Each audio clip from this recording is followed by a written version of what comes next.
It's Today in STV. All right, welcome back. It's Today on STV. We're talking politics, and we have Pwajok, who is the PDP governorship candidate for Plateau State. It's a long journey he's done all the way here. I ain't going to ask exactly how he came down to Lagos State, but great to have you on the show. So, it's my pleasure too. All right, it's just a little over a month that you won the primaries. At least some massive win you did achieve there, and the fact that there wasn't any rancor in the aftermath, so which means compared to a number of other states, the PDP, it's some sort of smooth sailing. But there are a lot of issues we're going to have to address here. The fact that you worked closely with the outgoing governor, John Ojang, and also the fact that you're chief of staff, and you also come from the same neighborhood, people have said. Does it concern you when people say things, for example, and accuse the outgoing governor and you of nepotism? Well, it's very easy to say that, especially when people don't even know the context within which competitions do take place. There are also very clear expectations of the public. The Plateau people really desire progress, they desire development. We need to step up our politics to a point where we can easily be able to identify those who are capable of delivering on a mandate that's extended to them. For a long time, we have not seen development in the fashion that we have seen under Governor John Ojang on the Plateau.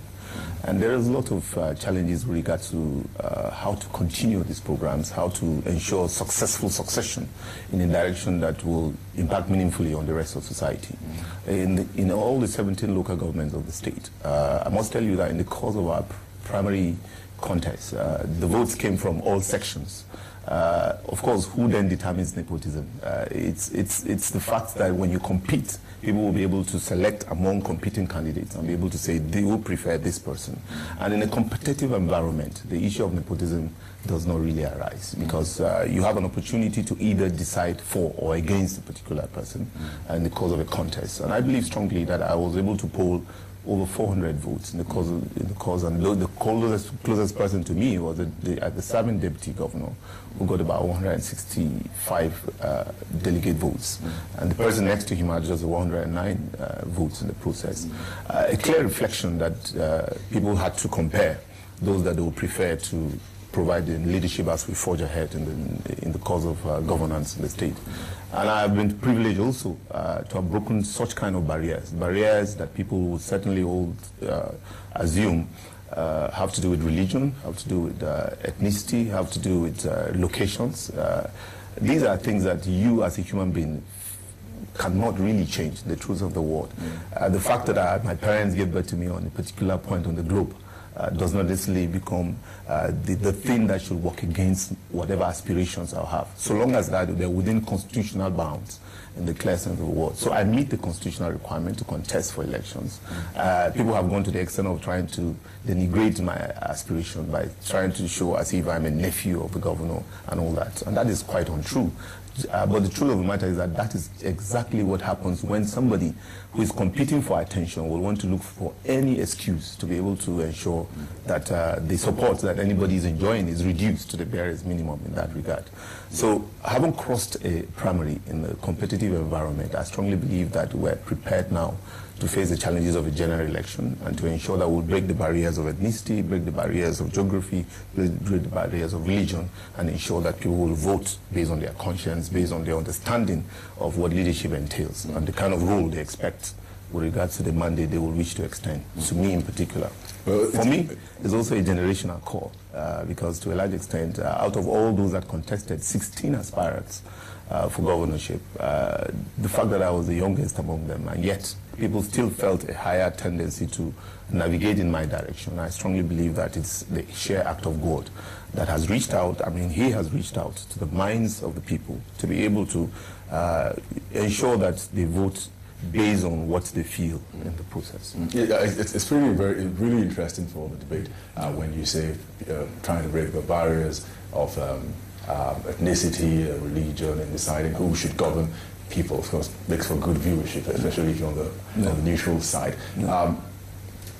the PDP, for example, does do the rotational, the zoning thing, some political construct on exactly where certain leaders should come from in the rotational method, but not necessarily do the entire electorate go according to this, because it is not part of the constitution. Out on the streets in Plateau State, when you talk like this, who buys it?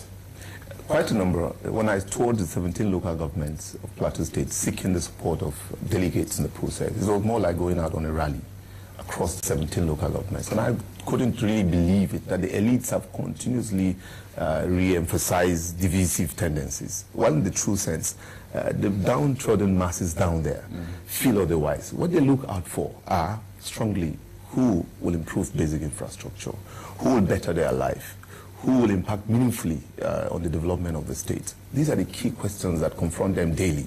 But when you begin to tell them that don't vote this person because he comes from a particular location, they certainly will ask the question, why? Don't you come from another location too? The truth of the matter is that even in terms of the expectations of zoning and rotation, we had aspirants from all the zones.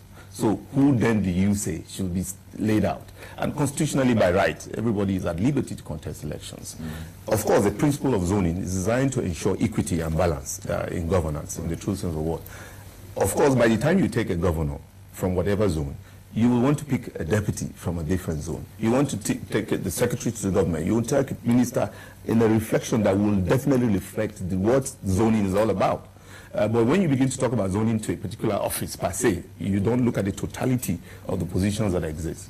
But that notwithstanding, I strongly believe that we have crossed the border of the debate on zoning. And there's no need to delay and continue to talk about zoning, because if everybody aspired, regardless of the zone the person comes from, then it means that that itself is a signal that on the principle of equity and balance, people are now going to decide. However, I strongly believe that God gives leadership to who he feels at the time he feels. And in the process, it is God that actually determines what area or what person becomes, governor. Of course, that is done in consonance with the votes that the people throw up.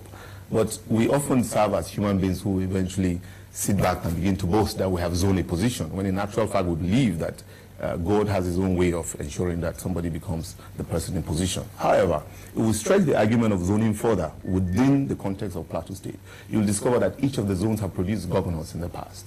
Some zones have even produced 2 governors. Some, even during the military era, have produced several governors in the process of ministers and all that. So within the context of even the past, in the living present, what you realize is that any zone could have produced a governor of Plateau State at the time, at this material time. And people who feel otherwise have tried to use that as an argument, but it hasn't worked for them because at the end people then voted in the direction, and they will still vote in a general election to reflect their understanding of the key issues that confront them daily, even in the governance situation. All right, let's talk about the key issues here.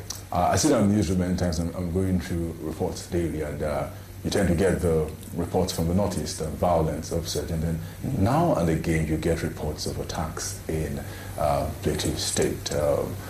Sometimes 10s, 20s killed, sometimes week in, week out we get this report. It gives you the impression that this is a state that has a lot of security challenges. You think back to the good old days of what Jos used to be like, and you wonder what exactly happened. I'm sure that you have a number of things dealing with this, because I did read a comment of yours following an attack on some villages where you said mercenaries trained were hired to carry out attack on communities where you also belong to. So tell us exactly, is this a simplistic approach in dealing with terror in Plateau State, or is there something you're going to do differently?